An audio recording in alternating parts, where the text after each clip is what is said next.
I stood in the gleaming conference room of Data Flow Solutions presenting my quarterly marketing proposal to potential buyers from TechVantage Corporation. The polished mahogany table reflected the afternoon sunlight streaming through floor to ceiling windows. 20 executives listened intently as I outlined our digital transformation strategy. Suddenly, Tyler Jameson, the CEO's nephew and newly appointed operations supervisor, interrupted me mid-sentence. His voice dripped with condescension as he announced, "You're fired in 2 weeks, so why should anyone listen to this worthless presentation?" The room fell silent. 20 pairs of eyes stared at me. My heart pounded as Tyler smirked, adding, "You don't matter here." I didn't argue or defend myself. Instead, I reached into my leather portfolio and pulled out a business card. 6 months earlier, I had walked through the glass doors of Data Flow Solutions as their new marketing director, carrying 15 years of experience from Fortune 500 companies. The building buzzed with nervous energy, and employees whispered about declining revenues and client departures. CEO Richard Jameson, a man in his early 60s with graying temples and tired eyes, had personally recruited me to revitalize their struggling marketing department. My background spoke for itself. I had transformed digital campaigns at 3 major corporations, increasing lead generation by an average of 60% within the first year. At my previous position with Global Tech Industries, I had orchestrated a complete brand repositioning that saved them from bankruptcy and resulted in a successful acquisition. My strategies were data-driven, innovative, and most importantly, they delivered measurable results. Data Flow Solutions was hemorrhaging clients due to poor leadership and outdated marketing approaches. When I arrived, their social media presence was virtually non-existent. Their website looked like it belonged in 2005, and their email campaigns had an abysmal 2% open rate.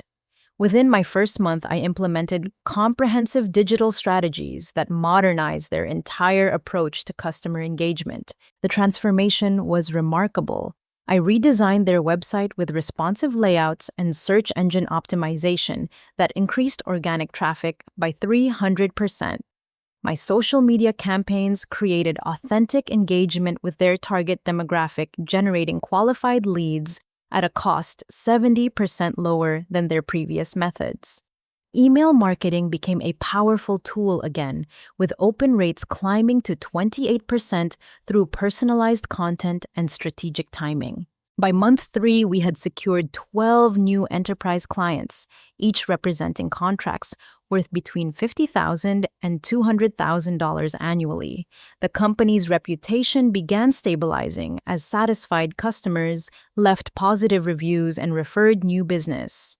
Industry publications featured our campaigns as examples of successful digital transformation in mid-sized technology companies. However, my success created an unexpected enemy within the organization. Tyler Jameson had graduated from business school just 8 months earlier with a master's in business administration, but zero real-world experience. At 26 years old, he possessed an inflated ego that couldn't tolerate being overshadowed by a woman's competence and achievements. Tyler's resentment manifested in subtle but persistent undermining. He would schedule conflicting meetings during my client presentations, question my budget allocations in front of other departments, and constantly suggest that my strategies were too aggressive or unnecessarily expensive. His criticisms never included constructive alternatives, only attempts to diminish my credibility. The pattern became more disturbing as I learned about Tyler's treatment of other female employees. Sandra Walsh, the previous human resources director, had been eliminated through a systematic campaign of false accusations. Tyler spread rumors about budget mismanagement and suggested she was stealing company resources.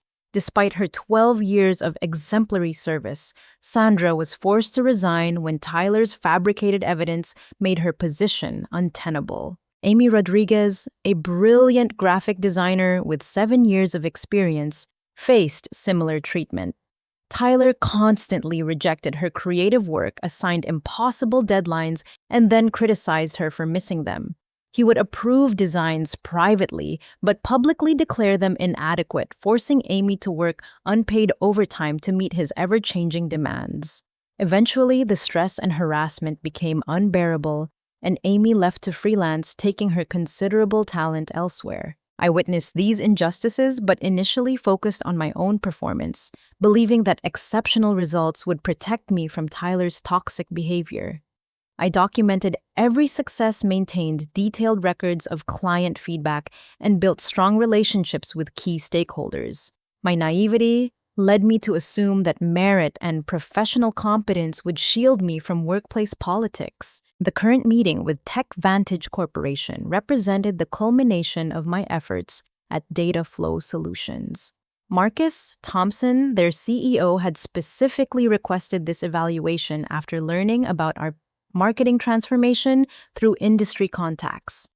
TechVantage was considering acquiring Data Flow Solutions for $12 million primarily because my successful strategies had stabilized the company's reputation and demonstrated sustainable growth potential. I had spent 3 weeks preparing comprehensive presentations that showcased our achievements.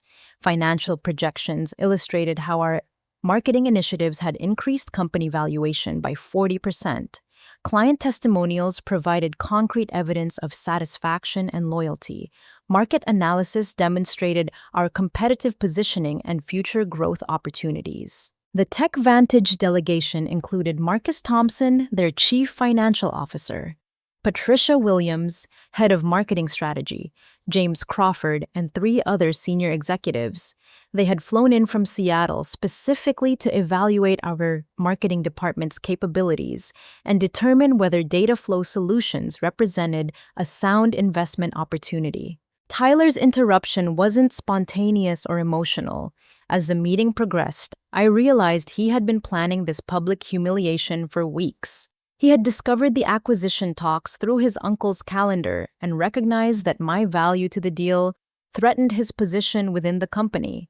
If TechVantage acquired Data Flow Solutions, they would certainly want to retain the marketing director responsible for the company's turnaround. His strategy was calculated and cruel. By undermining my credibility in front of the potential buyers, Tyler hoped to sabotage both the acquisition and my career simultaneously. He had convinced his uncle Richard that I was planning to steal company secrets and defect to competitors, presenting fabricated evidence of suspicious behavior and questionable loyalty. But Tyler had made one critical miscalculation. 3 weeks earlier, during what he thought was a private conversation in his office, he had openly admitted his schemes to eliminate female employees. He bragged about fabricating evidence against Sandra Walsh and detailed his plans to destroy any woman who threatened male leadership at the company. He didn't realize that I had been recording our conversation through my smartphone, which was sitting openly on his desk. The audio captured every word of his confession, including his admission that he viewed successful women as threats to his authority and would use any means necessary to remove them from positions of influence. Following Tyler's public humiliation attempt, I excused myself from the conference room, maintaining professional composure despite the shocked expressions of the TechVantage executives. "I need to gather some additional materials that will be relevant to this discussion," I announced calmly. Tyler's smug expression suggested he believed I was retreating in defeat, but the truth was far different. Instead of heading to my office as expected, I walked directly to the building's security office on the ground floor. The hallways were quiet during the afternoon meeting time, with most employees focused on their daily responsibilities. My heels clicked against the polished tile floors as I navigated the familiar path I had traveled many times over the past 3 weeks. Jake Morrison, the head of building security, looked up from his bank of monitors as I entered his office.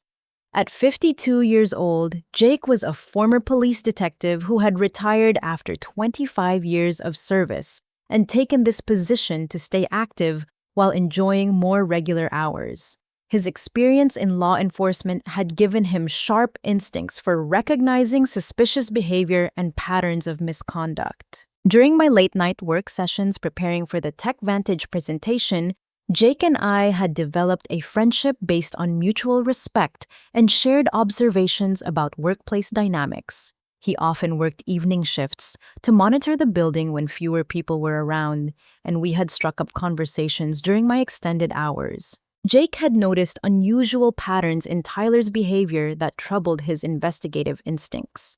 Employees were frequently called to Tyler's office during normal business hours, but they emerged looking distressed, anxious, or immediately began cleaning out their desks. The pattern was too consistent to be coincidental, and Jake's law enforcement background made him suspicious of systematic harassment. "I've been expecting you," Jake said as I entered his office. His expression was serious but supportive. "That young man's behavior has been escalating, and I've been documenting everything I've observed. I think it's time we shared information." I pulled out my smartphone and played the recording of Tyler's confession about fabricating evidence against Sandra Walsh and planning to eliminate other female employees. Jake listened intently, his expression growing darker as Tyler's voice detailed his systematic approach to workplace harassment and career destruction. "That matches everything I've been seeing on the security cameras," Jake responded grimly. He turned to his computer and began accessing archived footage from the building's surveillance system. "I've been keeping detailed records because something felt wrong about the number of good employees suddenly leaving the company." The first video showed Tyler entering Sandra Walsh's office after normal business hours, approximately 3 weeks before her forced resignation.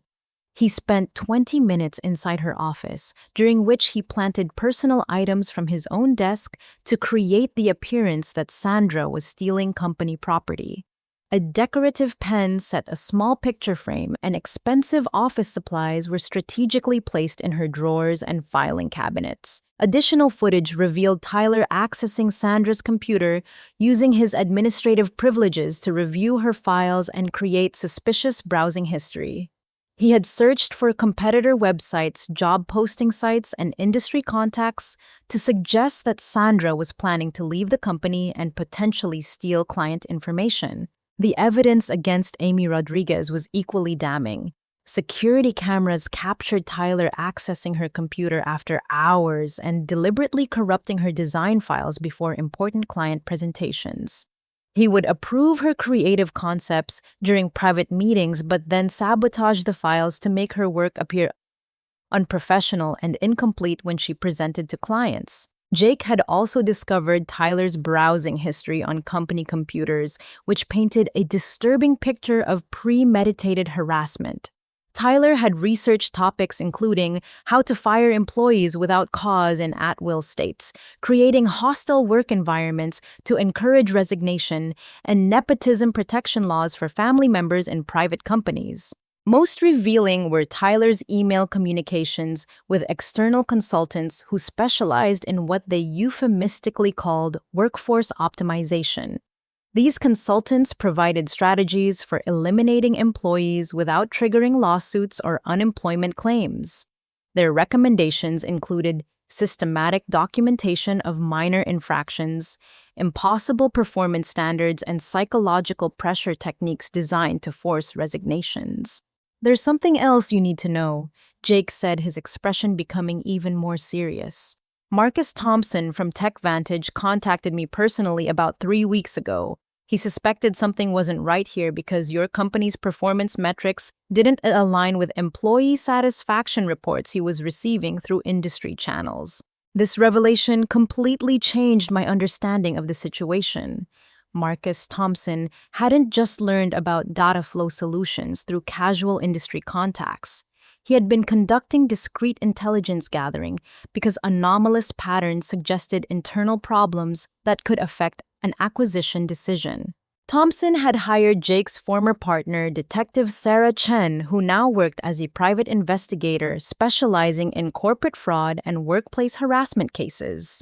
Sarah had been conducting surveillance of data flow solutions for 2 weeks, documenting Tyler's behavior and gathering evidence of systematic abuse that could represent legal liability for any acquiring company. The investigation had revealed that Tyler's destruction of employee morale was intentionally designed to sabotage the acquisition deal. He believed that if data flow solutions appeared unstable and prone to employee turnover, TechVantage would either withdraw their offer or significantly reduce the purchase price.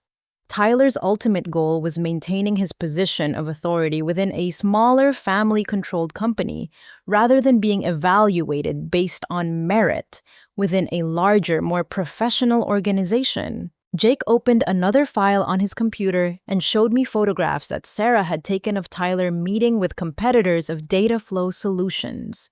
These meetings occurred at restaurants and coffee shops around the city, always during business hours when Tyler claimed to be attending industry conferences or professional development seminars. Detective Chen believes Tyler has been selling client information and proprietary marketing strategies to your competitors, Jake explained. That would explain why some of your major clients have been receiving unsolicited offers from rival companies that seem to know detailed information about their contracts and satisfaction levels. The scope of Tyler's betrayal was staggering.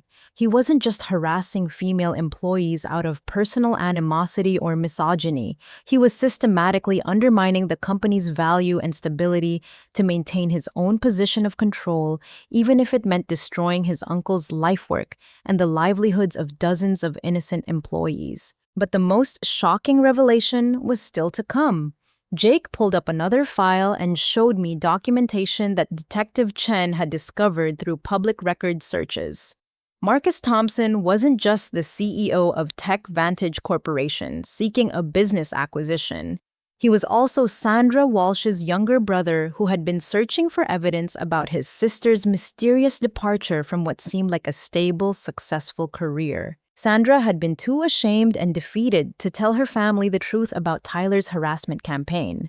She had simply explained that she wanted to try something new and explore different opportunities, leaving her brother confused about why she would abandon a position where she had been thriving for over a decade. Thompson's investigation into data flow solutions had initially been motivated by business interests, but when he learned about patterns of female employee turnover, he began suspecting that his sister's departure might not have been voluntary. The acquisition offer became a vehicle for investigating Tyler's role in Sandra's forced resignation. Marcus Thompson has been planning this confrontation for weeks, Jake revealed. He wants to expose Tyler's behavior publicly in front of witnesses, so there's no possibility of cover-up or denial. The acquisition meeting was designed to create the perfect opportunity for Tyler to reveal his true nature under pressure. As Jake continued sharing information, I realized that my presence at Dataflow Solutions wasn't as coincidental as I had believed. Thompson had specifically recommended me for the marketing director position after learning about my background through industry contacts. He wanted someone with the skills and experience necessary to stabilize the company while also being capable of recognizing and documenting misconduct if it occurred. The business card in my portfolio wasn't just a professional credential. It was about to become the key that unlocked justice for Sandra Amy and every other woman Tyler had targeted with his systematic campaign of workplace harassment and career destruction. I returned to the conference room with a completely different demeanor, carrying a small stack of tablets that Jake had prepared for this moment. The TechVantage executives were engaged in quiet conversation, while Tyler paced near the windows, his earlier smugness replaced by nervous energy, as he sensed that something had shifted during my absence. "I apologize for the interruption," I announced with professional calm that surprised everyone in the room. "Before we continue, I'd like Tyler to share more details about his assessment of my value to this organization. I think his insights will be quite illuminating for our potential partners." Tyler's confidence began returning as he interpreted my request as surrender. "Finally, some honesty," he said with renewed arrogance. "The truth is that this company has been carrying dead weight in senior positions. Marketing results can be manipulated by anyone with basic spreadsheet skills, but real leadership requires vision and decisive action." While Tyler launched into his self-aggrandizing monologue, I quietly distributed tablets to each Tech Vantage executive. Marcus Thompson received his device with a knowing look that confirmed Jake's revelations about the coordinated investigation. The other executives seemed puzzled but accepted the tablets with professional courtesy. Tyler makes an excellent point about leadership and decisive action. I said, activating the synchronized presentation on all devices. I think everyone would benefit from seeing concrete examples of his approach to employee management and company operations. The screens illuminated with security footage showing Tyler entering Sandra Walsh's office after hours. Hours.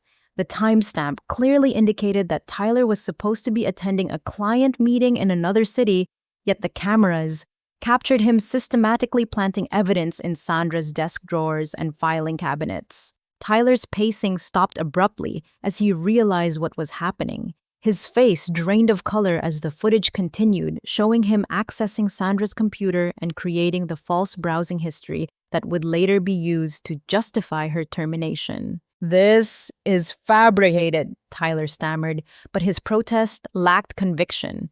The high-definition security cameras had captured every detail of his face and actions, making denial impossible. "There's more." I continued advancing to the next segment of evidence. The tablets displayed email communications between Tyler and external consultants discussing strategies for eliminating problematic employees and maintaining family control over company operations. Marcus Thompson's expression transformed from professional interest to barely contained fury as he recognized the patterns that had destroyed his sister's career. He maintained his composure, but his hands gripped the tablet with white knuckles as he absorbed the evidence of systematic harassment and manipulation. The presentation continued with Tyler's browsing history, revealing searches for legal ways to create hostile work environments and how to force employee resignations without unemployment liability. Each piece of evidence built upon the previous one, creating an undeniable pattern of premeditated misconduct. Perhaps Tyler would like to explain his research into workplace harassment techniques. I suggested playing audio recordings of his conversations with the external consultants. Tyler's voice filled the conference room as he discussed specific female employees he wanted to eliminate and the psychological pressure tactics he planned to implement. The room's atmosphere became electric with tension as the scope of Tyler's schemes became clear. Several Tech Vantage executives exchanged glances that communicated their shock and disgust at the revelations. Marcus Thompson remained focused on the evidence, his legal background allowing him to recognize the criminal implications of what they were witnessing. "This is a witch hunt," Tyler protested desperately. "These recordings are taken out of context, and the security footage doesn't prove anything. I was simply conducting routine administrative tasks that any supervisor might perform." His attempts at damage control were interrupted by a soft knock on the conference room door. Jake Morrison entered, followed by several data flow employees who had been discreetly contacted during my investigation gathering.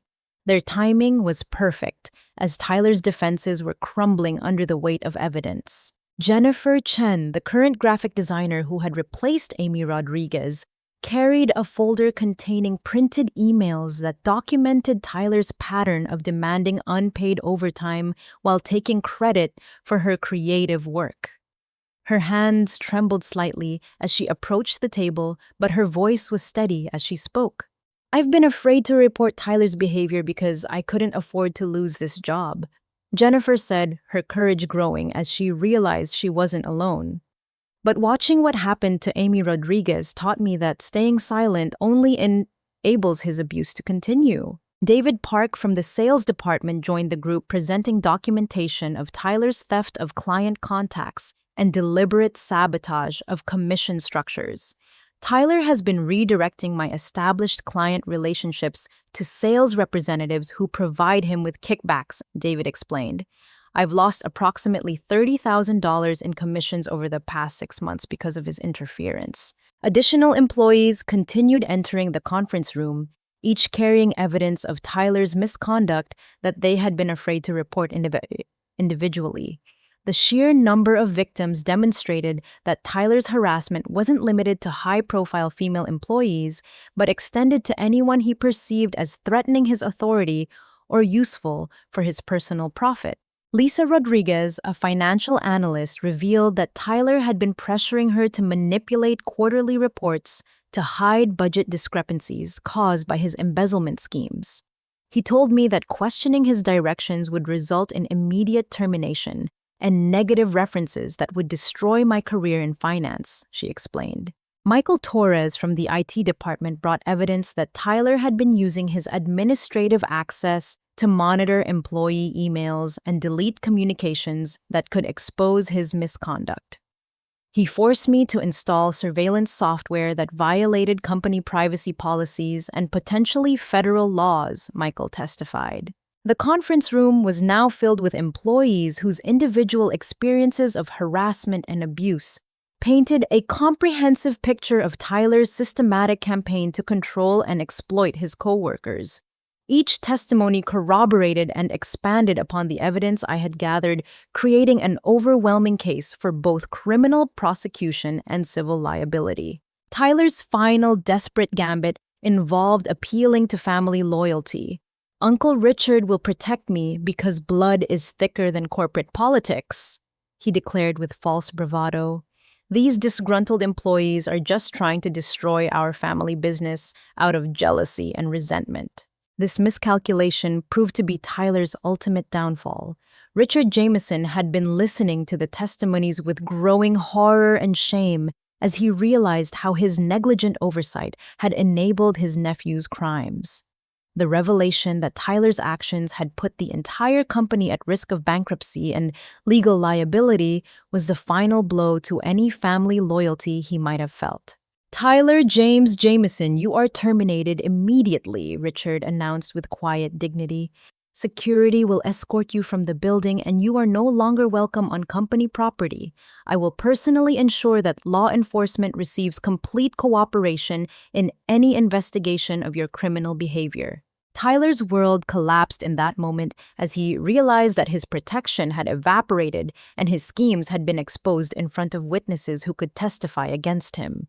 But there was one more surprise that would complete his humiliation and demonstrate just how thoroughly he had underestimated the people he had tried to destroy. It was time to reveal the secret that would turn this confrontation from a simple workplace harassment case into something much more significant and far-reaching. The moment had arrived for me to hand my business card to Marcus Thompson.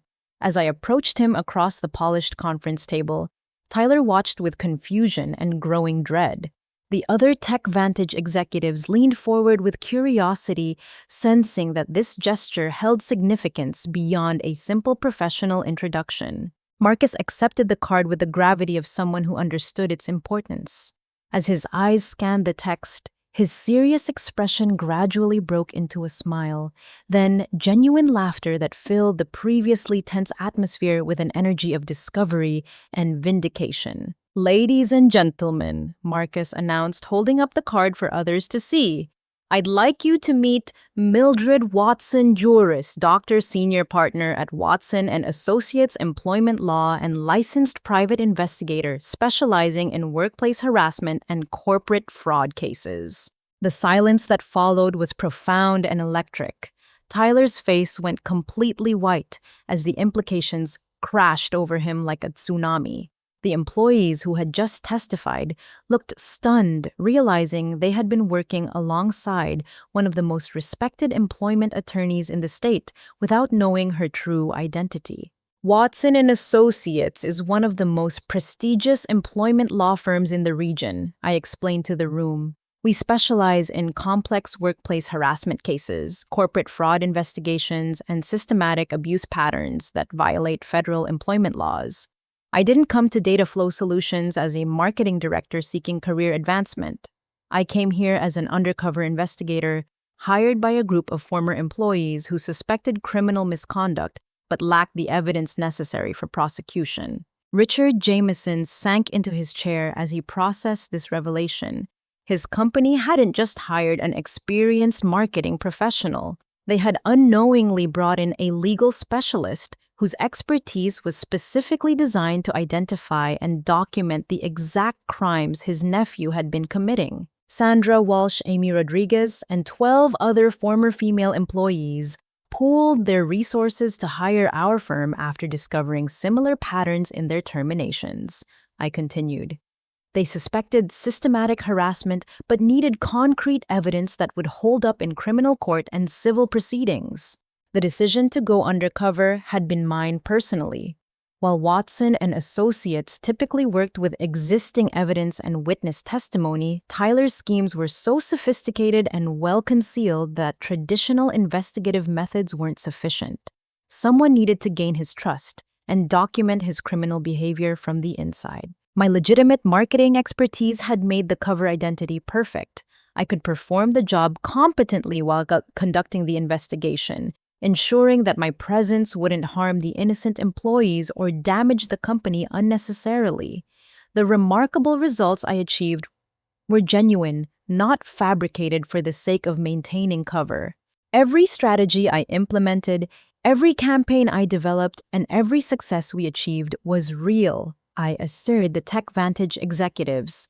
My marketing background is authentic, and the company's improved performance is legitimate. The investigation was conducted parallel to my professional responsibilities, not instead of them. Marcus Thompson's laughter had stemmed from recognition and professional admiration. Watson and Associates had previously represented his sister Sandra in a different employment law case 3 years earlier when she had faced harassment at a previous job. Marcus knew my reputation as one of the most effective employment attorneys in the region, with a track record of winning complex cases and securing substantial settlements for victims of workplace abuse. The acquisition meeting wasn't coincidental, Marcus revealed to the room. It was carefully coordinated between TechVantage and Watson and Associates to create the optimal conditions for exposing Tyler's criminal behavior in front of multiple witnesses with recording devices capturing every word. The investigation had revealed that Tyler's schemes extended far beyond simple workplace harassment. Financial analysis conducted by our firm's forensic accountants had uncovered evidence of embezzlement, fraud, and conspiracy that would support federal criminal charges carrying decades of potential prison time. Tyler had been creating fake vendor contracts with shell companies he secretly controlled, then billing data flow solutions for services that were never provided. The stolen money was funneled through multiple accounts to avoid detection, but our investigators had traced the complete financial trail using banking records and corporate filings. Additionally, Tyler had been systematically stealing intellectual property from terminated employees and selling it to Dataflow's competitors. Marketing strategies, client lists, proprietary software designs, and competitive intelligence were being sold to the highest bidders through encrypted communications and cryptocurrency transactions. The scope of his betrayal was staggering. Tyler wasn't just a workplace bully driven by misogyny and ego. He was a sophisticated criminal who had been systematically looting his family's company while destroying the careers of anyone who might expose his crimes. The evidence we've gathered supports charges of wire fraud, embezzlement, conspiracy to commit corporate espionage, and violation of multiple federal employment protection laws, I explained to the stunned room. The Department of Justice has been briefed on our findings and is prepared to file criminal charges as soon as we complete this documentation phase. Tyler's attempts to speak were met with silence from everyone in the room. His family loyalty arguments had been shattered by the revelation that he had been stealing from his uncle's company while destroying its reputation and employee morale.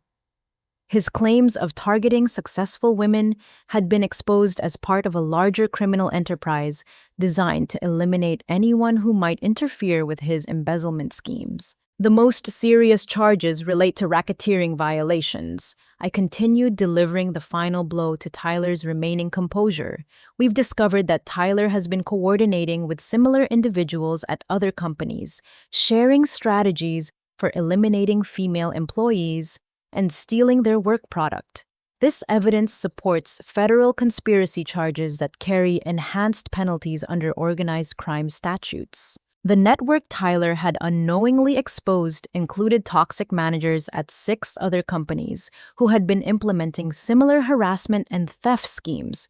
Our investigation had provided federal prosecutors with evidence to pursue a wide-ranging case that would protect hundreds of potential victims across multiple corporations. Richard Jameson's horror was complete as he realized that his nephew's crimes had endangered not just individual employees but the entire company he had spent 30 years building.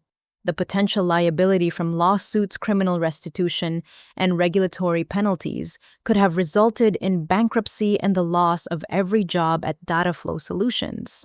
However, Marcus Thompson had one more surprise that would demonstrate how thoroughly justice would be served in this case and how Tyler's intended victims would not just survive his attacks but emerge stronger and more successful than ever before. The conference room door opened again, but this time the visitors were FBI agents carrying federal warrants for Tyler's arrest. Special Agent Maria Rodriguez and Agent Kenneth Walsh entered with the professional composure of federal law enforcement officers who had been thoroughly briefed on the complex case they were about to conclude. Tyler James Jameson, Agent Rodriguez announced, "You are under arrest for wire fraud, embezzlement, conspiracy to commit corporate espionage, and violation of federal employment protection laws." She began reading Tyler's Miranda rights while Agent Walsh prepared handcuffs and evidence collection materials. Tyler's legs gave out as the reality of federal prosecution crashed over him. He had expected family protection, possible civil lawsuits, or at worst, termination from his position. The prospect of federal prison time for white-collar crimes had never entered his calculations. "This is impossible," Tyler stammered as the handcuffs clicked into place. "I'm the victim here. These people have been conspiring against me because they're jealous of my success and family connections." Agent Walsh produced a thick folder containing search warrants for Tyler's personal and business bank accounts, his computers, his vehicle, and his apartment. "Mr. Jameson, we have been investigating your criminal enterprise for 6 weeks.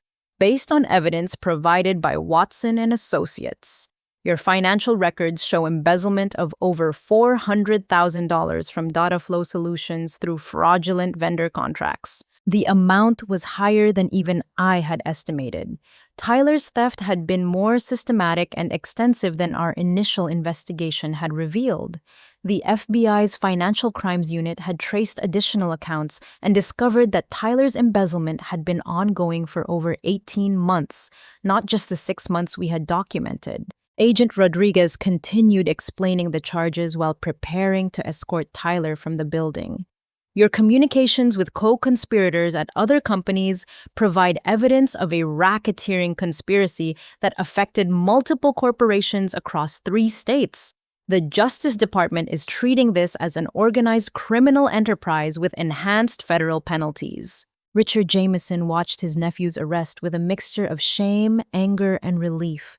The full scope of Tyler's betrayal had destroyed any family loyalty he might have felt, but it also provided a path forward for saving the company and protecting innocent employees. "Mr. Thompson," Richard said, turning to the Tech Vantage CEO with dignity, despite his obvious distress. "I understand if this situation has changed your acquisition interest. My family's negligence allowed these crimes to occur, and I take full responsibility for failing to protect my employees and business partners." Marcus Thompson's response demonstrated the strategic planning that had made this intervention possible. "Actually, Mr. Jameson, this situation has increased our confidence in Data Flow Solutions as an acquisition target. The criminal activity has been identified and eliminated. The financial damages can be recovered through asset forfeiture and insurance claims, and the company's legitimate performance has been impressive." The acquisition offer not only remained on the table, but actually increased to $18 million due to several factors that Tyler's arrest had revealed. The embezzled funds would be recovered through federal assets forfeiture proceedings. Tyler's theft had artificially suppressed the company's apparent profitability. and the systematic elimination of talented employees had hidden the true strength of Dataflow's workforce. There are specific conditions to our acquisition offer, Thompson continued, that will ensure this situation never occurs again and that all affected employees receive appropriate compensation and recognition. The terms were comprehensive and focused on justice for Tyler's victims. Sandra Walsh would return as Chief Human Resources Officer with a substantial signing bonus and back pay for the 18 months since her forced departure. Amy Rodriguez would become Creative Director with equity participation and a team of designers to support her innovative work. All employees who had been terminated due to Tyler's harassment would receive offers to return with improved positions, back pay, and guarantees that their previous terminations would be expunged from their employment records. The company would also establish a victim compensation fund to address financial damages caused by Tyler's interference with commissions, bonuses, and career advancement opportunities. Jennifer Chen, David Park, Lisa Rodriguez, and the other current employees who had testified would receive immediate promotions and salary increases to acknowledge their courage in speaking out despite Tyler's threats of retaliation. Additionally, Thompson announced Mildred Watson will transition from her undercover role to become Chief Legal Officer for the combined Dataflow TechVantage organization, ensuring that our employment practices meet the highest ethical and legal standards. Tyler's final desperate appeal came as the FBI agents prepared to escort him from the building. Uncle Richard, you can't let them destroy our family legacy over some disgruntled employees and minor financial discrepancies. I was protecting our company from hostile takeover and maintaining family control like my father always wanted. This reference to family legacy backfired spectacularly. Richard Jameson had built Dataflow solutions based on principles of integrity, innovation, and respect for employees. Tyler's crimes represented everything his uncle had worked to avoid throughout his 30-year career. Tyler, Richard said with quiet finality, you have dishonored everything this family stands for. Your father would be ashamed of what you've become, and I will personally testify at your trial to ensure that justice is served for every person you've harmed. As Tyler was led away in handcuffs, still protesting his innocence despite overwhelming evidence, the remaining people in the conference room began processing the magnitude of what had just occurred. A sophisticated criminal enterprise had been exposed and dismantled. Victims would receive justice and compensation, and a company's future had been secured through ethical leadership and accountability. But the impact of Tyler's arrest would extend far beyond Dataflow solutions. The federal investigation had uncovered a network of corporate harassment and fraud that would lead to additional arrests and systematic reforms across multiple industries. Tyler's downfall would become a catalyst for protecting countless other employees from similar abuse. The most satisfying aspect of this resolution was that Tyler's intended victims had not just survived his attacks, but had emerged as leaders in bringing about his downfall and creating positive change for future generations of workers. 6 months after Tyler's arrest, the legal consequences continued multiplying as federal prosecutors built their comprehensive case. The FBI investigation had expanded to include Tyler's network of accomplices at other companies, resulting in indictments for conspiracy, racketeering, and organized criminal enterprise under federal statutes designed for complex white-collar crime cases. Tyler's attempts to negotiate a plea bargain failed repeatedly as prosecutors discovered additional evidence of his crimes. Asset forfeiture proceedings had frozen his bank accounts, seized his luxury car, and placed liens on property purchased with embezzled funds. The financial investigation revealed that Tyler had stolen over $600,000 from Dataflow Solutions through increasingly sophisticated schemes that evolved over 2 years. His co-conspirators at other companies began cooperating with federal authorities to reduce their own sentences, providing testimony about the systematic nature of their harassment and theft network. These revelations led to additional charges that increased Tyler's potential prison sentence to 25 years under federal guidelines for organized financial crimes. The psychological impact of prosecution proved particularly devastating for Tyler, who had never faced consequences for his privileged behavior. Federal detention without bail forced him to confront the reality that family connections and manipulation could not protect him from the justice system.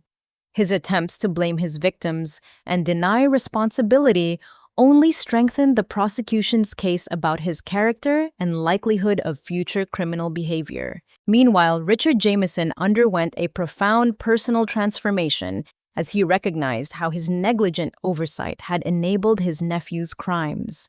The shame of nearly losing his life's work motivated him to implement revolutionary changes that would prevent future abuse and create a model workplace for ethical business practices. The new policies included mandatory harassment training for all employees, anonymous reporting systems managed by external investigators, and regular third-party audits of management practices. Richard personally called each employee who had been terminated due to Tyler's harassment, offering heartfelt apologies, reinstatement with back pay, and guarantees that their previous terminations would be completely expunged from their employment records. Sandra Walsh's return as Chief Human Resources Officer marked a turning point in the company's culture and reputation. Her experience as a victim of workplace harassment gave her unique insight into protecting other employees, and her professional expertise in human resources management enabled her to design comprehensive policies that addressed every aspect of workplace safety and dignity. Sandra established a revolutionary employee advocacy program that provided confidential counseling, legal resources, and career protection for anyone experiencing workplace difficulties.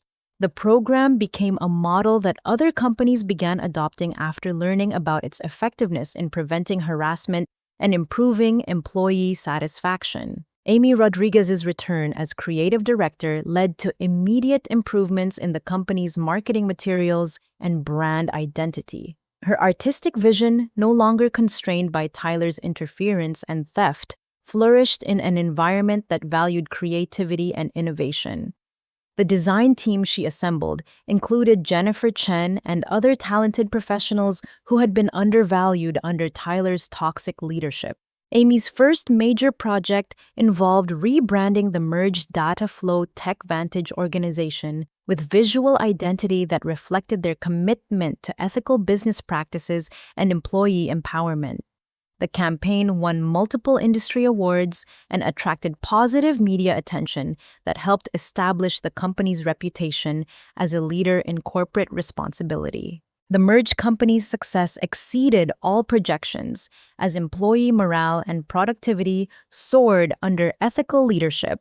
Data Flow Tech Vantage Solutions became known throughout the technology industry for innovative products, exceptional customer service, and workplace practices that attracted top talent from competitors. Revenue increased by 40% within the first year after Tyler's removal, demonstrating that ethical business practices actually enhance profitability rather than constraining it.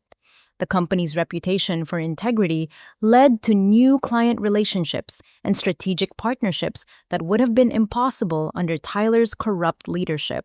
My transition from undercover investigator to chief legal officer allowed me to implement systematic protections that would prevent future abuse while supporting the company's continued growth.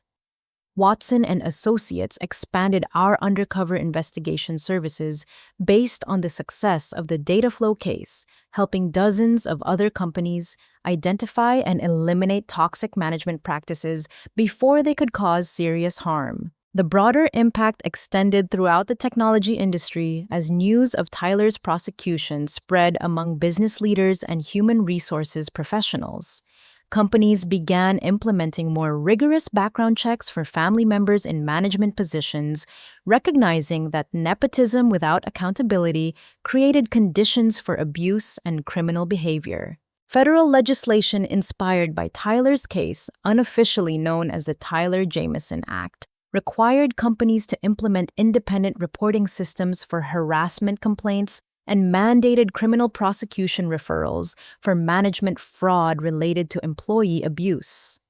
The law included whistleblower protections and victim compensation provisions that encouraged employees to report misconduct without fear of retaliation. Professional organizations began offering training programs focused on recognizing and preventing systematic workplace harassment, using Tyler's case as a primary example of how individual misconduct could escalate into criminal enterprise. Business schools incorporated ethics coursework that specifically addressed the dangers of unchecked authority and the importance of accountability systems. Tyler's sentencing hearing provided a final opportunity for his victims to address the court and describe the impact of his crimes on their lives and careers.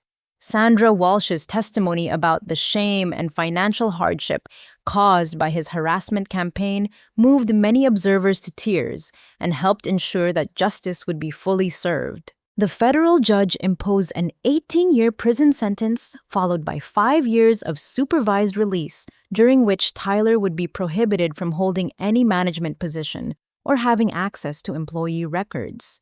He was also ordered to pay $4.2 million in restitution to his victims and the companies he had defrauded. Tyler's conviction created a powerful deterrent effect, as other potential workplace abusers recognized that their behavior could result in federal prosecution and lengthy prison sentences. The case demonstrated that harassment and discrimination were not just civil rights violations, but could constitute criminal conspiracy when practiced systematically. As Tyler began serving his federal sentence, the employees he had tried to destroy were building successful careers and contributing to positive changes that would protect future generations of workers from similar abuse.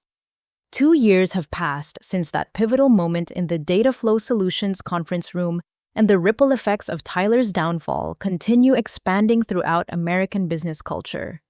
The young man who once declared that I didn't matter is now serving his federal sentence in a minimum security prison where he participates in mandatory counseling programs designed to address the psychological roots of his abusive behavior. The irony of Tyler's situation is profound. His attempts to eliminate successful women from the workplace ultimately led to federal legislation that provides stronger protections for all employees. His schemes to maintain family control over the company resulted in professional management practices that benefit workers across multiple industries. His efforts to silence his victims created a national conversation about workplace harassment that has empowered millions of people to speak out against abuse. Data Flow Tech Vantage Solutions has become a model for ethical business practices, with employee satisfaction ratings consistently ranking among the highest in the technology sector.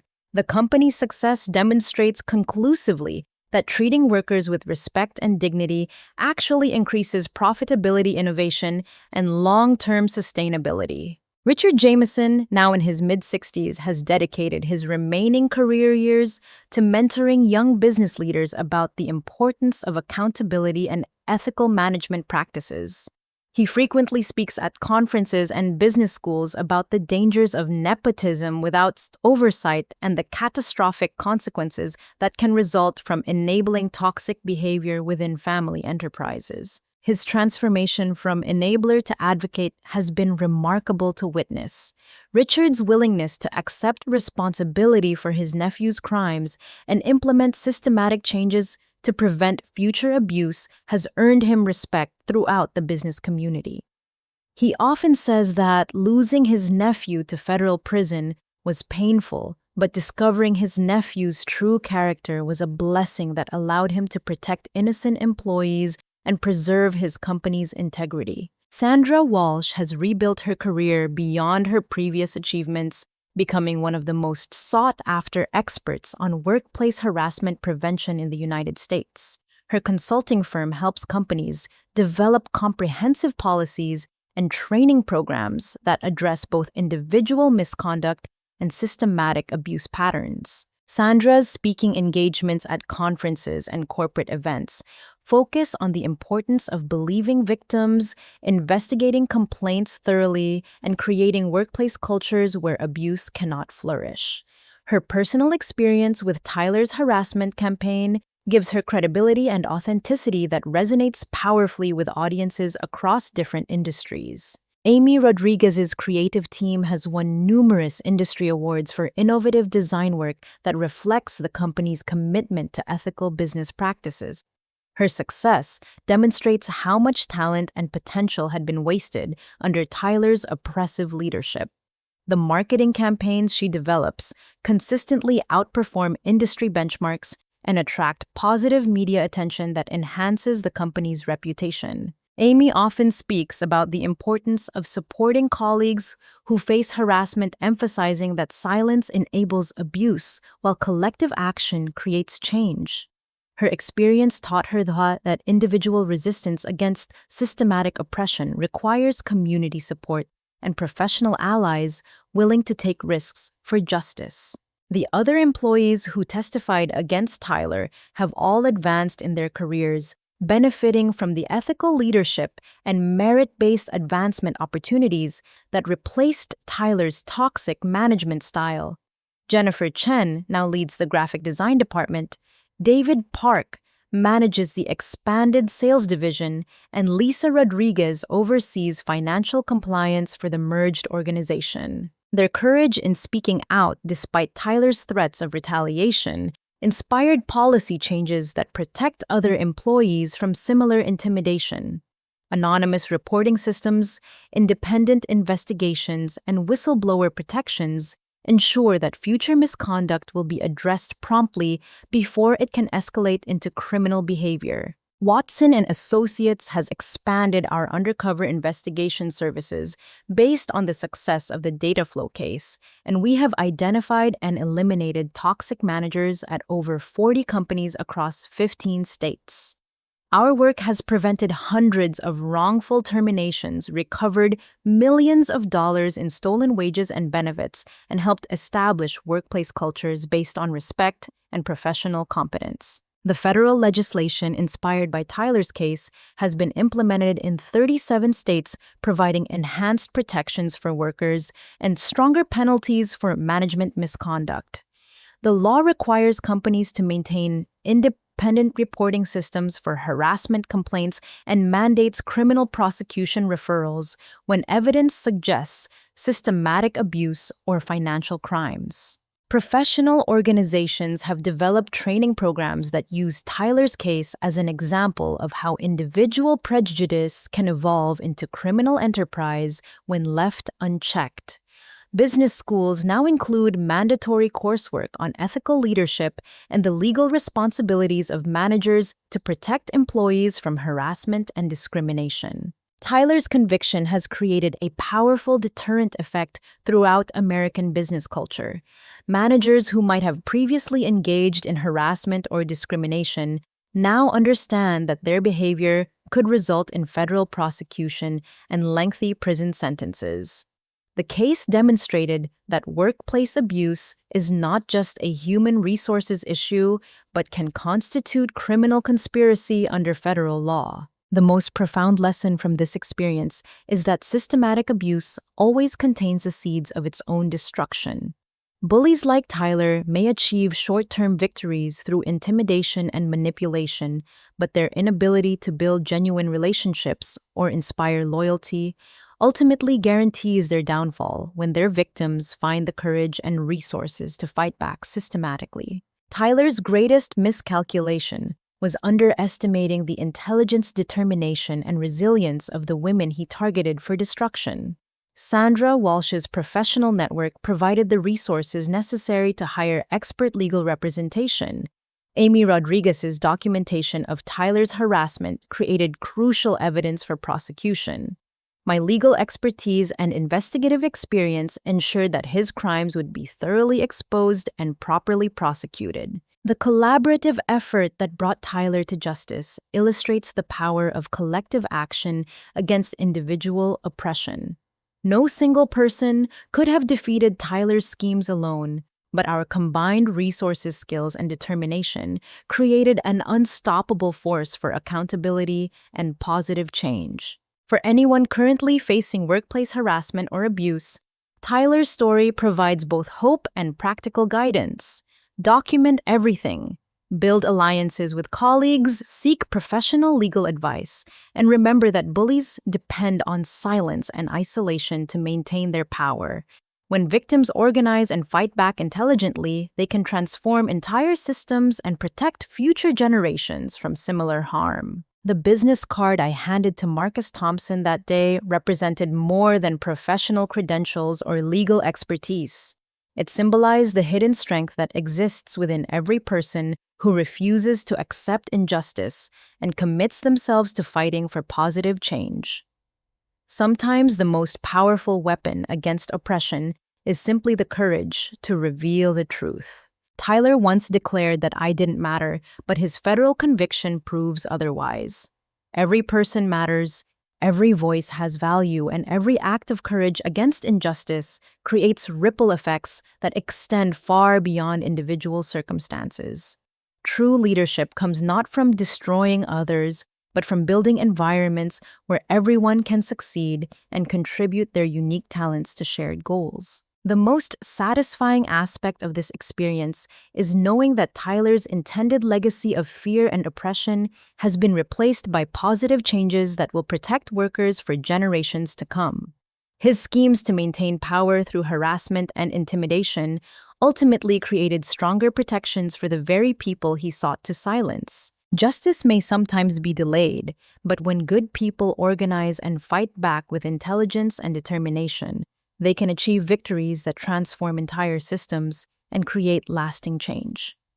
The young man who once smirked and said, "I didn't matter," is now discovering in federal prison that everyone matters and everyone deserves to be treated with dignity and respect in their workplace. Have you ever encountered a workplace bully who seemed untouchable because of their connections or position? Share your story in the comments below, and let's discuss how we can support each other in creating more ethical and respectful work environments. Your experience might inspire someone else to find the courage to speak out against injustice. If this story resonated with you, please like this video to help spread awareness about workplace harassment and the importance of holding toxic managers accountable. Subscribe to our channel for more stories about people who fought back against injustice and won, and share this video with anyone who might benefit from knowing that they're not alone in facing workplace challenges. Thank you for listening to my story, and remember that your voice matters. Your experiences are valid, and you have the power to create positive change in your workplace and community. May you always find the courage to stand up for what's right and the wisdom to know that justice, though sometimes delayed, ultimately prevails when good people refuse to remain silent.